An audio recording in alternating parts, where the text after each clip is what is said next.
Welcome to episode 10. Made it double digits. Episode 10 of the Texas Porch, Texas Talk with a touch of sports. Today we'll be talking about what else? The unavoidable topic of opening up Tejas. Open up, Texas. We demand it. Worldwide pandemic be danged, or something like that. But we'll also have our regular This Week in Texas Sports and History coming up. This is another Commerce Crew edition. Mitch, Paul, and Lamar. Kevin, Josh, and I will be back for another Cowboys podcast this weekend, breaking down the release of their schedule. Easy 16-0 coming up. But also make sure to hear my interview with Austinite Tom Dorr, the former Bulls announcer. Someone called it a flimsy Texas tie, but we broke down the last dance. Lamar, Paul, Mitch, how we doing? Gents? Very nice. Good enough? Que pasa? Mm-hmm. Hanging in there. Yeah. Easy. So anybody going to start us off right, or do we have... Paul, you have your Topo Chico? I've got an already poured whiskey. Yeah. That's as good as I can do. I have water in a Yeti. That's all I got tonight. Here's Can I just shake the ice? Is that... Pinot Grigio and soda. There you go. Oh boy, that's a good mix. Ozarka, ripping it off, man. Maybe. Not a sponsor yet. Yeah. Texas product, though. Not yet. True. How's the week, gentlemen? Good enough? It's already too long. Sort of. Yeah. The show or the week? Which one? That's a good point on the show, but no, I was talking about the week. Shout out to Lamar. You see Lamar's screen name? Assistant to Coach Curtis. I like it. You know who that was, right? Did you just throw that in there? I didn't see that before. You know who that was, You can Lamar? edit it. You know who that was? Coach Curtis? Yeah, I remember him. Well, you remember the assistant to Coach Curtis.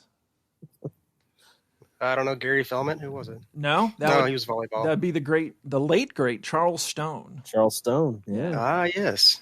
He, Coach Stone. the one thing besides being our, Paul, help me out, Mr. Commerce, Mitch too. He was a history teacher, right? He's a history teacher, yeah. Yeah, American history, teacher. allegedly. Mm-hmm. I remember one time we had to be JV basketball. Mitch, I guess we were always on the same teams together. But remember when he just plowed over that dog? Yes. Oh, no. Yes. And we were driving one of the, got another one. of course, the long buses, but the ones that were flat on the front, Yes. it was like there was no The Bluebird. to the front. It was just like a window. And this dog like looks at us, like deer in headlights, and we're near the front. And I mean, there was no brakes. There was a hand raised Yahoo type thing right as we just smack it. I mean, Yeah. the only thing I can say is it did not suffer. It absolutely did not suffer. No chance. It died a tenth of a second later. Oh my. I just remember him crank. You don't remember this, Paul? Yes. No, I'm Okay. with you. I totally Okay. do. Yeah. Yeah, I just remember him going, yeah. Anyway. It was quite a thud. Shout out Sitting to in the front row. shout out to the late great Charles Stone, the assistant to Coach Curtis, Lamar. Thank you for that memory, sir. Yeah, you didn't know the conversation that you would span by doing that. Hey, do y'all remember? I don't remember what level it was. No, it was varsity game. Sidetrack things for a second. We were, I don't know where we were. Y'all may remember this. We were sitting on the bench, and Curtis leans over to Stone and goes, "I'm about to get a tech and get thrown out of this thing. You got it."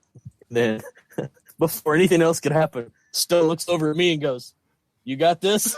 I looked at him with deer in the headlights, and I was like, "Sure, coach." Man, how great would it have been to finish the game with Coach Paul Dunham? Oh, man. Student assistant. This was varsity?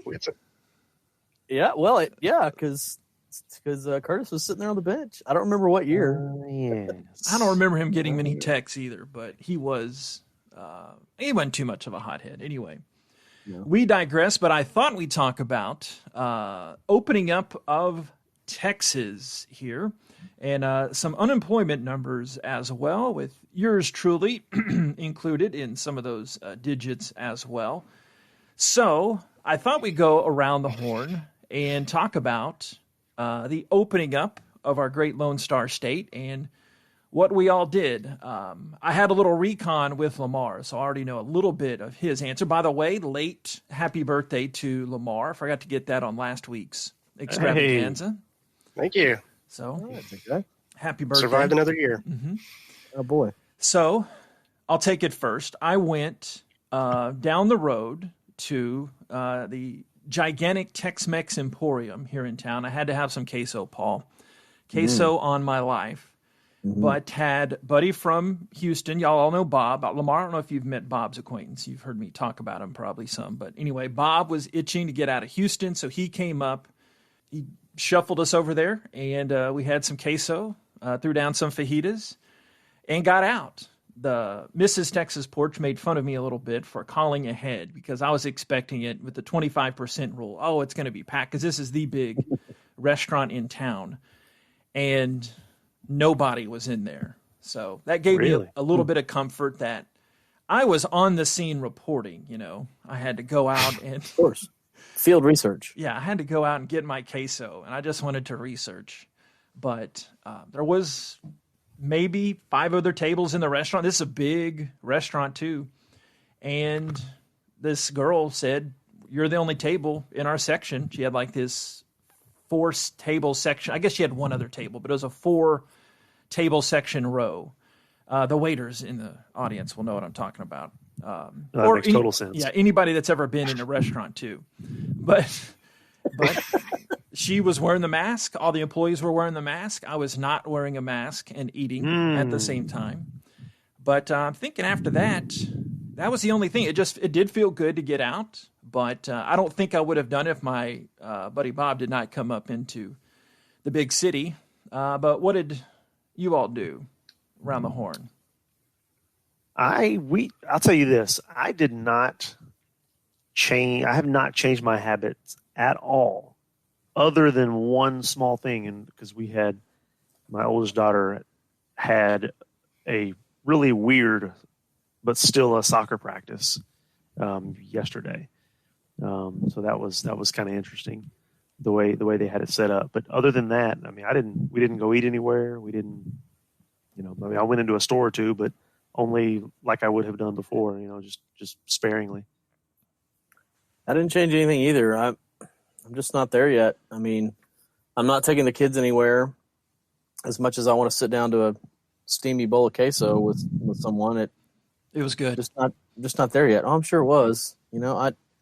Just not there yet. I'm still throwing the mask on when I go to the store for supplies or whatnot. I'm not changing anything just yet. I don't know how long I'm going to hold out. I really want a haircut, but I'm not sure if my go-to shop in Grapevine is open. So we'll see. But I think that requirement is still wear a mask by both parties, provider and I'm pretty sure. Customer. I think so. Yeah. I don't know. I may venture out and do that. I haven't quite decided yet, but other than that, I haven't changed anything. Well, on Friday, I got out on the bike after work and kind of just checked out the neighborhood. We live about a half mile from a kind of a social kind of drag, and so luxurious. It seemed like, a neighborhood in Fort Worth. So cruised down the street, and it seemed like maybe a quarter of the restaurants seemed to have some activity, but only one patio did I see more than one table. So it looked like people are cautious, and the restaurants. Some of the ones that were just doing takeout were continuing to do that. So not many big changes right around where I am. But you were talking about for the birthday run too. Didn't you do some other stuff? Well, on Saturday we got out a little bit, but it still doesn't qualify as going out and sitting at a table. We picked up pizza, then went to a patio that we really like at a restaurant, but it was closed. A place by the river, and just ate the pizza. And then we drove to Arlington and got some frozen yogurt and then drove home. So we didn't really stay out, but we dabbled and went to more than one city. So that was something. If I remember correctly too, a couple episodes ago, I was the only one on the crew who was sort of okay with the reopening. I wouldn't say happy with it, but okay, felt like it was okay. It was on time type thing. And I stayed home. I was a good little citizen. I will say this. I did get into a couple stores. We had to run a couple errands, needed a couple things. So ran into 2 different stores, both of which were pretty crowded. These are small stores, like a dollar store. 20, 25 people in them, which was, a lot. And I was the only customer in a mask. So don't know how good the rest of us citizens are doing here. What about Mitch, I was just going to say I was one of the people that mentioned I'm not ready, but I treated that visit or that trip I talked about, it was treated kind of like the grocery store. It was masks, it was 6 feet or what have you. So still very cautious, and so it wasn't full on. Yeah. Yeah, much like the pretty much 30 years of our friendship, Mitch. I knew you were going to call me out on that. Was a shot to me, Lamar, not you. But yeah, I was very skeptical about opening of the state. Here I was, one of the first one trampling out the door just to get my lick of queso. But I don't know. I think, and we'll talk about this coming up here in a second. But I mean, folks are out.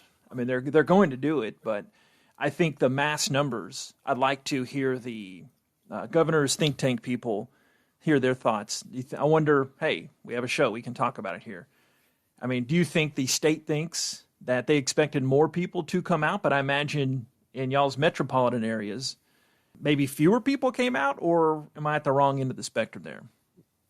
I'll give them credit. I'll give them sort of credit as good faith actors in that they don't necessarily want people to go out. I know that there is an economic, piece to it, but that they don't necessarily want it. They just want to like de-restrict people from going out. And so I don't think they're probably upset that, if there was, I don't actually know what the numbers are. I don't know if it was, economically, if as many people were out as was, they thought or anything like that. But let's just say that maybe it was a little less busy out than we might have anticipated. I think they're okay with that. I mean, I think they're probably happy that, it's a higher mixture of more cautious people and, and that in the long run, that'll help cut down on cases. Yeah, I think the thing that the people are missing maybe is because the very day that last Friday that we opened up, from then till Monday, if I'm not mistaken, at least in Dallas area, like all the numbers went up, all the bad numbers went up. Now a lot of the recovery cases also went up, but the problem with that is that all has to do with 2 weeks ago or more. Yeah. So people freaked out, and the little spin on the news was kind of like, oh, the numbers went up. I was just about to get to that. Yeah. I mean, it's all about 2 weeks ago. It doesn't mean, we're not going to know anything about how we're doing, really. Yeah. But I'll say this, though. It is something that, it is wrong for them to pitch it in the way that, yesterday there was the most deaths and tomorrow we're reopening. It kind of pitch it in a way, that it's at its worst.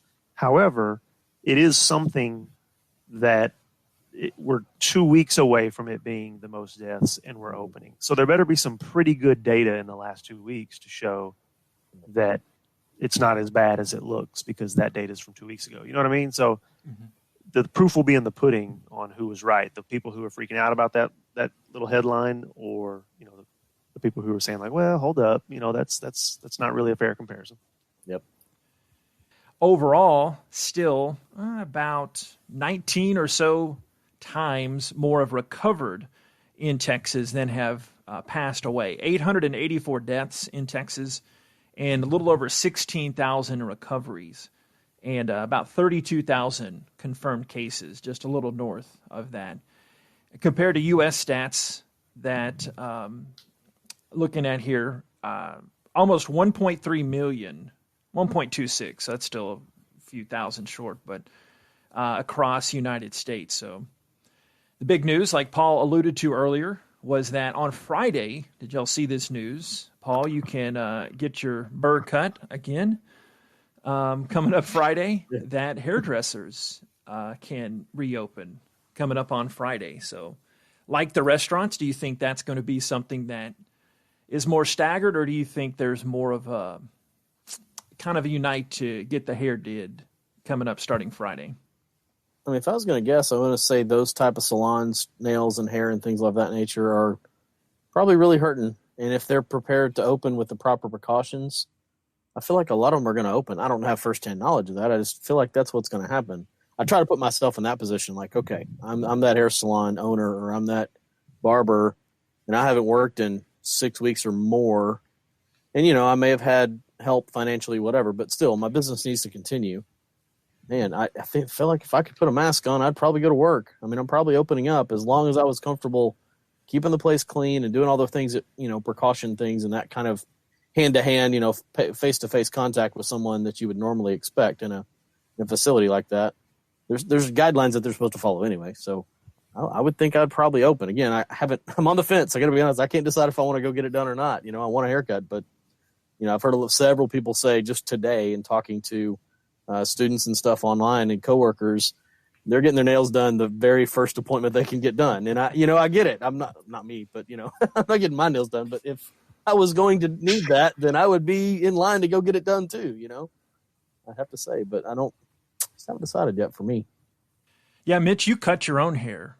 I'm wanting to get some tips on that front too. So you've got a weird bragging montage, part of your bragging montage where you haven't paid for a haircut in 17 years, or what's the updated tally?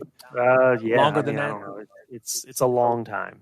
I have been just using the good old clippers for a long, long time, so at least 10 years, So I've saved a lot of money, since then. Yeah. I'm looking to get some but tips. I will say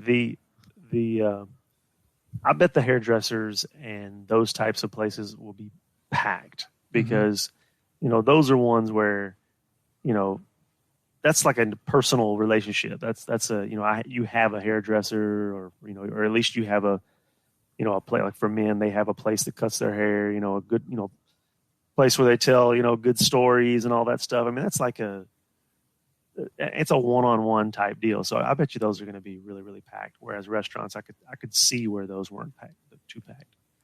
Not too surprising to y'all because y'all know me better than most. And even the sports version of the Texas Porch, Kevin and Josh, as I'm beginning to call them, are sporty folks along with me.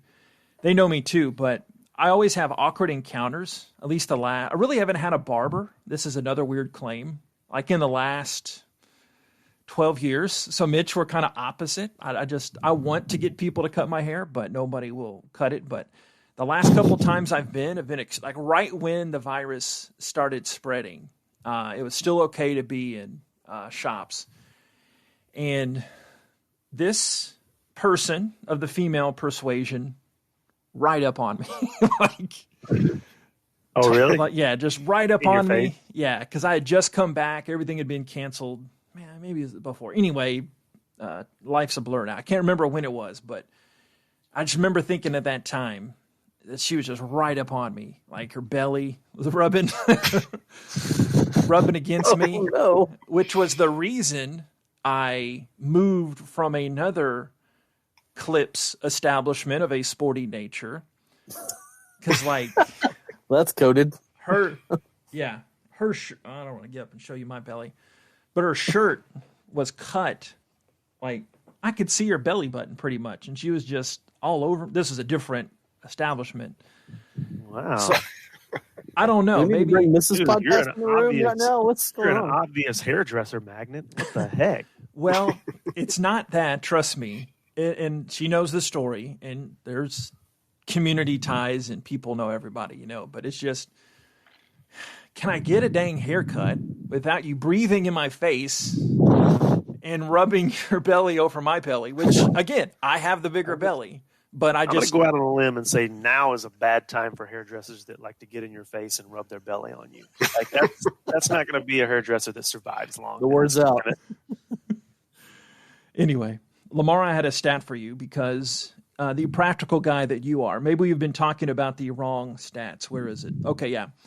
This article I'm reading, Governor Abbott has emphasized that he is most closely watching, not the numbers we talked about, recovery and deaths, but he's watching hospitalization rates in Texas. I think you said something along the medical line last week when we were here out on the Texas Porch, but that the hospitalization rates have remained steady and infection rates are now below 5% in Texas, and that's down. It was 7% 2 weeks ago. So have we been behaving, Lamar? Is that why the numbers are going down, or what are your thoughts on the general topic? I don't have enough information on the subject, but you may be referring to what I commented on companies, making ventilators and maybe other equipment. I know that's not directly tied to percentage of hospitalization and so forth, but I don't know whether it has to do with symptoms and diagnoses. Some of those things have changed a little bit, but I wish I could help you more. That's the hospitalization rate, like for every infection, this percentage is hospitalized? Yeah, at least the AP reported this. I don't have the exact date. I mean, if that's 5 to 7%. Yeah, it would be 7% 2 weeks ago, 5% now. So I mean, that is a good sign, because we were looking at 12 to 15%, for severe cases that resulted in hospitalization, which can overwhelm your hospital system and all that stuff. So, I mean, I think it's just clear that the social distancing stuff that we've been doing for 5, 6 months now, 5, 6 weeks now. It's just clear that's causing less people to be infected. It could, I wouldn't doubt if it also affected the severity of the cases, because they say the more of the virus you take in, that it actually corresponds to how sick you can get. It's sort of a dosage type thing. And that, so the more, cautious you are with masks, the less will get in, and maybe that causes it to be a little less ill. So that's all pretty good news. Yeah, your daddy, Dr. Fauci, was saying that. Was that earlier this week or late last week? Just about like being at CVS. Always give CVS the most pub. But you could be at a counter with somebody at CVS, and if you're there for 2 minutes, it's not really a huge deal, right? Is that simplifying what your daddy, Dr. Fauci, said? I mean, I think the reason I like Fauci so much is because he is just he's very practical, data-driven type deal. And the argument that I've heard from him and others is that, I mean, even if there is some contact, within 6 feet or whatever, it's obvious 6 feet is an arbitrary distance. I mean, it's not like it's calculated, at this amount. It's just, I bet that they've arrived at that number because of not only, how far, an aerosol can travel or usually travels or whatever, but also maybe what people are willing, what people's actions, around each other are, what they think they're capable of doing. 6 feet. Obviously, if you stay 7 feet from someone, that's better than 6. It's kind of like when we were having the debate about wearing masks, and some people were saying, well, the CDC said masks don't really help. It's just kind of like, well, that's actually just dumb, because, you could wear you could wear a pair of panties on your head, and that's going to be better than not wearing anything. Right? I mean, unless it makes people, more reckless or whatever. But I think I don't think there's a ton of people just acting super recklessly right now. Maybe not doing what they're supposed to be doing, but they're not just, there's not just hairdressers going up and, oh, never mind. I guess there are. I'd pay to see you try that, though. Just throw the bloomers on there and just walk around hugging people. Just try to hug people and see how they react. Free hugs. Just put up a sign. Free hug. A good YouTube video. Maybe I'll get into that. There you go. Texas has passed the 2 million mark in unemployment claims that have been filed since the start of the coronavirus epidemic. So yeah, I pulled this before the show. So this actually they said this at the beginning. I guess they reset the stats each week. And I can already tell you that's fake news, because it is 2,000,001. Can you guess which member of the Texas Porch crew has had to file for unemployment? I guess I kind of spoiled that. But... Tough deal, pal. Tough deal. I have a pretty good guess. It's the most powerful individual on this show. Oh, definitely. Yeah, at least in the top 4, right? Bragger. No, so again, this could be a whole podcast episode, and I thought about doing that, but that sounded very selfish, which very few people would probably be interested in that. But it's very confusing filing for unemployment. I know some of us have done it in the past, but it's first time for me. But man, it's just I don't know what's coming when it's coming, and they say to call it this time. You can't get in. I finally did file everything, and I'm not worried about it. Got my my Trump's money. Got that in today. So I don't know. It's just sitting around and waiting, and yeah, call people. So I have filed for unemployment, a while back, and it was a daunting like experience. Not only in just like I don't know what to do. Was but, it in the middle of a pandemic though? Huh? No, I mean no. Of course, no. So that's what I was going to say too. Is I've done it, and there was a humility factor. It was tough. It's like, wow, Yeah. okay, this is a little different. I'm not used to this. But it was also, super appreciative. But now in this environment, I can't imagine how it's different. Oh dear.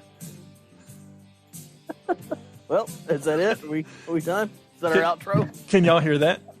Is this like the Oscars where if you go for too long and you're too boring, they just play the Play music? you off. It's only for a little bit. It's going to fade out here. This could either be on the outtakes cuts that I can save for later. Hey everyone, welcome to the show. I made the mistake. You have no control over that, JP? Well, I put it in, like I've got two tracks. The one we're recording on is on the bottom, but the top one has the intro music and the outro music. Well, I started recording after the intro music. See, it's kind of fading out. Oh. Yes. As we've already established the first 20 minutes tonight trying to get things together off air. Yeah, making it up as we go. Anyway, according to the Texas Workforce Commission, my new buddies, the state had received 2.08 million claims for unemployment benefits as of Monday, and Texas has allocated nearly 3.1 billion with two L's in state and federal funding to pay unemployment benefits. It's a lot of money. Yeah, I thought it would be more. Now, selfish question for, I guess, not so selfish if people in the audience can relate to it too, but when's the CARES Act come, Mitch? You're a big Trump's supporter. So that CARES Act thing, when do I get that? What do you mean? This is the It's like an extra $600 a week. for people who were affected by this? Yeah, just being on unemployment, you get an extra $600. I actually think so. I'm someone who thinks that I was happy that everything was sort of shut down, and that there were government orders that a lot of people think that was an overreach, and that businesses probably would have shut down anyway, or their business would have been affected so much that it didn't make sense for them to stay open. But I supported a little bit of outreach there, a little bit of overreach maybe. But along with that, you have to support the government funding people's lives, funding it to be okay to do that. I mean, because you're taking people away from their jobs. So, I totally support it. I mean, what are we up to? Like $3 trillion or something crazy for this? I mean, It's an insane amount of money when we were already in debt. Like, I don't know, 20 trillion. What's the difference? I don't know, 20 trillion, 100 trillion. What is it? Does it matter now? No, it doesn't matter. And so, but I think like with this, the CARES Act or whatever it is, the $1,200 that each person supposedly got. I mean, that's, in my opinion, not enough if you're going to shut the country down for 6 weeks. It's like you got to, at least for some people. Obviously, some people could survive that, but some people it just didn't. It didn't help much. So, like the hairdresser, talking about hairdressers, the one in was it Dallas that she just sort of refused the order and opened up, and she was arrested, and now she's kind of a political player, but that's real pain if you mandate that someone can't work and you don't compensate them. That's pretty tough. Yeah, I think the irony of that whole situation, I think we're Dallas, Plano, whatever it was, is that at I guess it's the sentence or I don't know if that's the right word, didn't go to trial, but the judge's orders were that she was to spend 7 days in jail. on the day before everything was supposed to open up, where she could have opened up scot-free. Now, of course, this all started 2 weeks ago or a week ago. It's kind of crazy. I don't know. I think she has to date earlier today. It was like $300,000 in her GoFundMe thing. Yeah, they're trying to raise $500,000, which, I mean, that's just insane money. But someone brought up the point. I heard another talk radio station talking about this, is bringing up that if, let's just assume her business is like others, they had the opportunity, because she was saying, that she could not feed her family and her employees could not feed their families. Well, someone was saying, okay, if everybody got their stimulus money, if everybody got their unemployment, and if they got a small business loan or grant or whatever they're calling it, they probably came out further ahead than they might have if they had been open for most of that time. Now, I don't know those numbers. I don't know what that would look like, but that's assuming that all those things fell into place. And I know that it's not that easy for some people. I mean, JP's had his own battles trying to get through this whole process, and others have too. But to me, it just seems like it became political from the very moment she stood on that platform and ripped the whole thing up during a rally. I get it. Look, I'm not, this is, we are in a free country, but then you had the lieutenant governor and the governor come out. I'm sorry, the lieutenant, no, not lieutenant governor, attorney general, and the governor back her, essentially saying, that was harsh, and that Dallas County shouldn't have gone that far with it. Which that's pretty tough. That they were enforcing, they probably didn't like to do it either. They were sort of saying, hey, where our hand is forced, we're enforcing the law or the order or whatever. And that's not good when the top of the hierarchy doesn't support that. I don't think she was just made out to be a kind of a scapegoat. Is that the right word? No, probably not. Martyr, maybe? Martyr? Yeah, martyr, exactly. Yeah. There you go. Yeah, her name's Shelley Luther, and this was filed by the AP a few minutes before we started, but it was up to $440,000 as of Wednesday evening.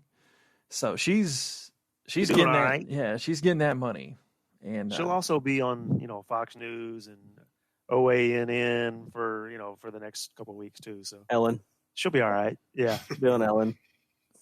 But she says, feeding my kids is not selfish. If you think the law is more important than kids getting fed, then please go ahead with your decision.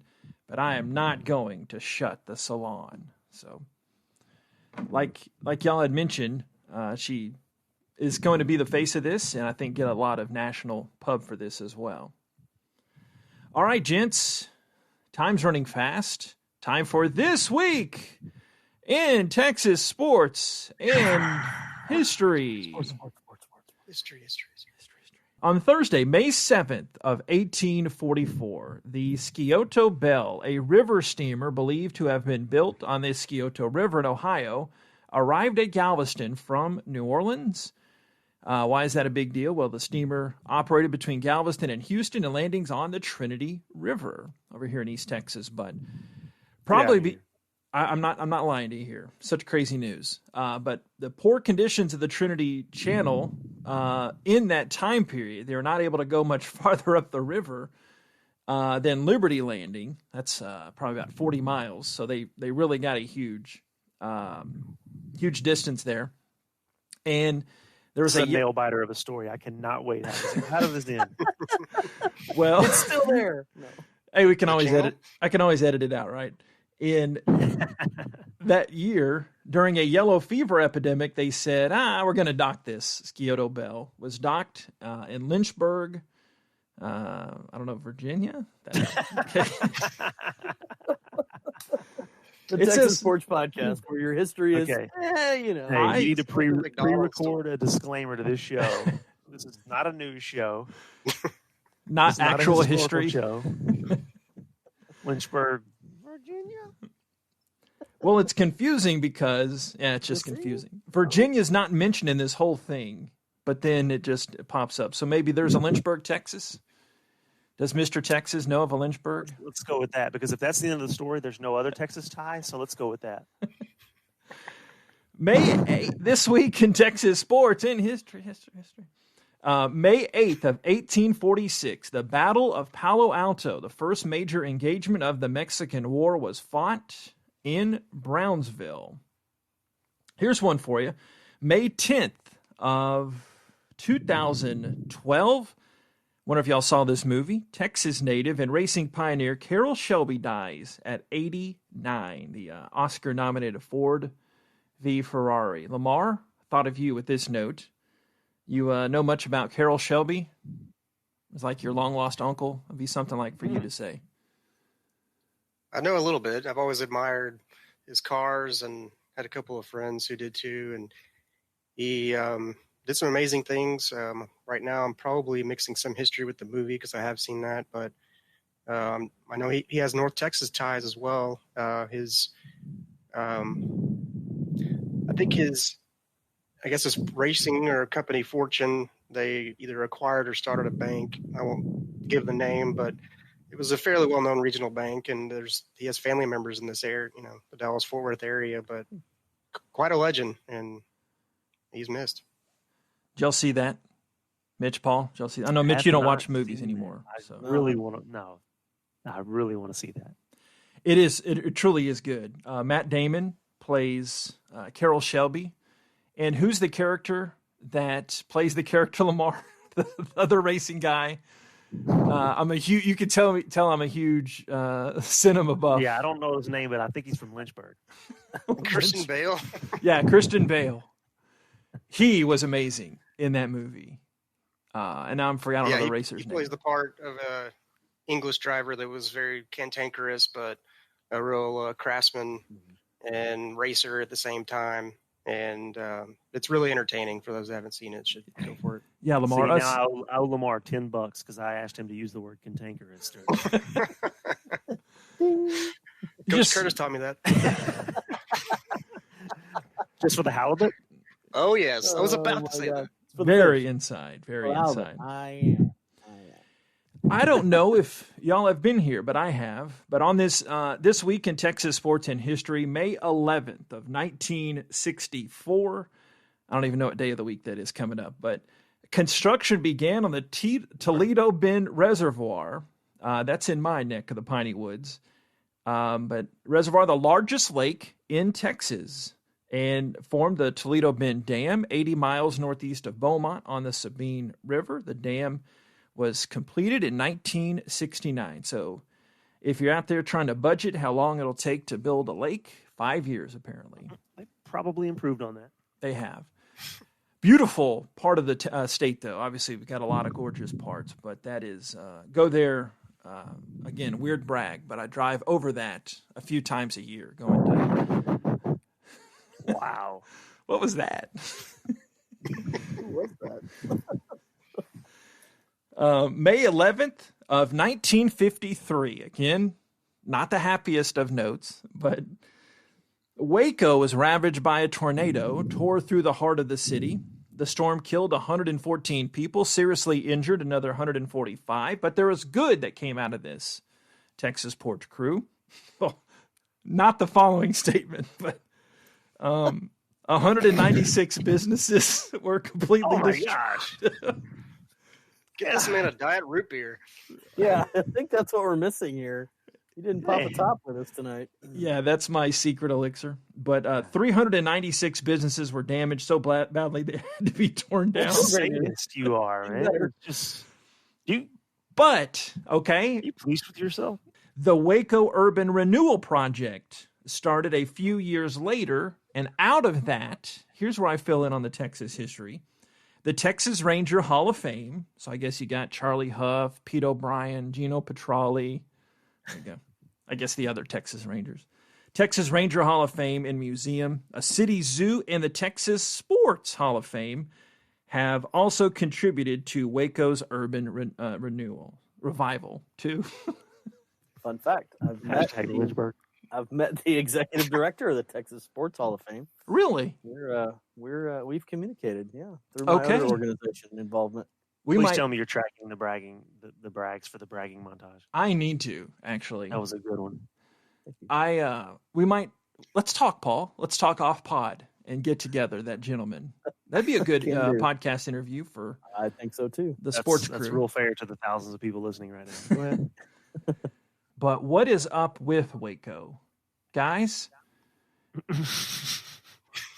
I mean, everything has happened. I mean, not everything. That's a ridiculous statement, but like it was jokingly called Wacky Waco, I guess, but it just doesn't something seem not to offend our Waco listeners. You're saying Waco is sort of like Texas's Florida? No, I'm not. Again, I'm not. I love the town of Waco. Been there many times. Weird bragging montage. Insert that. But you have the Branch Davidians. Okay, that's one. Do you remember when that huge biker rally and it blew up at like a Twin Peaks and there were like hundreds of people jailed? You've had a lot of Baylor football scandals, a few Baylor football scandals. The big one, obviously, with Art Briles. I guess that is lumped in there.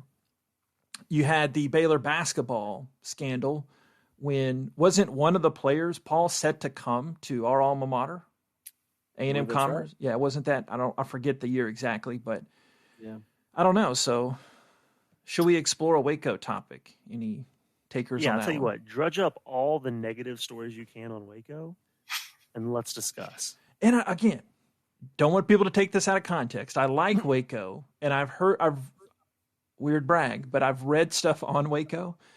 But I think they've done a really good job revitalizing it. Chip and Joe, and I don't know. Who doesn't like Chip and Joe? Right? Lamar, help me out here. Be my life raft here. Do you know where I'm going here with that? I suppose I understand, but most people out there now think of it as the fixer-upper or whatever their show name. Those people, I know some people that have come to visit Dallas-Fort Worth for a weekend or a few days from out of state, and they'll take a little road trip to Waco and back just for that, the Magnolia or whatever it's called. Mm-hmm. But yeah, there's a lot of. So Lamar is saying that people go to Waco for good things, and JP is saying Waco is Texas's Florida. You said it was Texas, Florida. I said a lot of weird things have happened in Waco, and I don't think you can dispute that. Can we not interview my acquaintance from the Texas Sports Hall of Fame on the Waco episode? I'm afraid that's not going to blend well. I mean, hope he doesn't hear this first. It wouldn't be the best optics, I don't think, to tell him about that. But anyway. All right, guys. Hey, JP, you can't forget the new woolly mammoth exhibit there. That's quite the ordeal they have going. Oh, do tell. I'm not familiar. And ordeal is the wrong word, but it's a new exhibit where they unearthed some fossilized woolly mammoths. I haven't been yet, but it's on my Waco list along with tornado damage and all the other things. Yeah, I feel like this is good confession now that we're talking about Waco. See, Lamar, you were the perfect buffer there for me to talk positive Waco talk because Mitch was trying to drag it down, But I love Dr. Pepper, and I've never been to the Dr. Pepper Museum in Waco. And I love sports. I don't know if y'all knew this, but I love sports, and I've never been to the Texas Sports Hall of Fame. So, mind blown, crazy. Meet y'all in Waco next Wednesday night. How's that? Anybody? No? Recording. No, I'm good. I'm live from Waco. My view of Waco is really tainted right now. I'm not sure why, but I don't want to go there right now. You brought it down. Does Georgia still exist? Yes. There you go. Georgia's. Make good chicken fried steak. Okay. May 12th of 1903, The Eyes of Texas was first sung. I figure it was equal time. We played the Aggie War Hymn a few weeks ago. But May 12th, 1903, Eyes of Texas was first sung. The performance took place at a minstrel show benefiting the University of Texas track team at the Hancock Opera House in Austin. The ditty soon became the official song of the University of Texas and is even considered by some a sort of unofficial state song. Such enthusiasts are rare at College Station, though. That's what they have in my copy here. So, anyway. Did you say this was at the minstrel cycle? Show. Minstrel show. Okay. Like music? Is that what that means? Music? I think it was an early 20th century term for like a wide variety of entertainment acts. Is that? Oh, okay. Wait, what was the 1800s? Early 19th century. Does that confuse anybody else? That you have to go in the 100 years previous. I say, okay, it's the 1800s, so that's the 19th century. But found the 10th spot. Here's one for you sports nuts out there. May 13th of 1950, former Rangers manager Bobby Valentine is born in Stamford, Connecticut. Bobby V. Bobby V. Right. Early Rangers greatness, but he was not the greatest manager, but really personable. Who did not want to go to Bobby Valentine's restaurant? I bugged my dad all the time. We probably only went there a few times, but the assortment of all of us here, I guess at Arlington Stadium, maybe not as much at the ballpark though. Didn't y'all always want to go to Bobby V's or not? I don't know if I wanted to go to Bobby V's as much as I agree with your first statement about Bobby V, which is he was just a character. I mean, he was kind of my Ranger identity, certainly in terms of coaches. I mean, even, gosh, I don't know. I might even say that still, just because he was such a big, manager in my childhood. So yeah, he was a super, big character. Large personality kind of guy. Yeah, definitely. Yeah, I'd say it was about 86 or 87, so prime Bobby V era. I got his autograph at the Texas Rangers Winter Carnival one time. My dad walks up, "Hey, do you want to get Bobby Valentine's autograph?" I said, "Yeah, let's go." So we walked up to him. My dad said, "Hey, Bobby, he wants to ask you something." I just stared up and looked at him. I said nothing. I laid out on Bobby V, but then he signed my baseball, and I've since lost it. So, cool story. Anyway, that's what you get here on the Texas Porch. Paul, this is down your wheelhouse. May 13th of 1975. Country legend Bob Wills died in Fort Worth. 70 years young. You familiar? Texas Playboys. Yeah, Texas Playboys. There we go. The producer is having I got to talk to that producer. He's having a terrible show here tonight. Give him a break. Yeah. Little Texas swing for you right there. So, again, I don't know much in life. You all know this. The people listening, so that's a guy who knows a lot about everything. No, it's not the case all the time. I just do my research. So, he was born 1905 near, we saying Cossie or Coss? I think that's Coss, right? Limestone County. So, he grows up, does stuff. In 1929, Wills moved to Fort Worth, performed at several radio stations, organized a band, later became the Light Crust Doughboys, Paul. There you go. You have any of them on on Spotify? Your favorite Spotify station? No. So I can appreciate them. I don't have them queued up. Okay. Well, you see how long it took me to queue them up, but so moved to Fort Worth, got that band, but then later toured around, got some radio play in Tulsa, but his new group, as you said, the Texas Playboys, continued to develop the swinging Western sound he had pioneered in West Texas, and his recording of his composition, New San Antonio Rose, which we're listening to now, made him a national figure in popular music. Texas. Yeah, he crossed over like all kinds of other types, the other things, what's the era of music? The Roaring 20s kind of music into the 30s and stuff. It crossed over, it's very popular across all groups of folks, I think, from what I've heard. So you can thank Texas for that, right? That's right, Texas.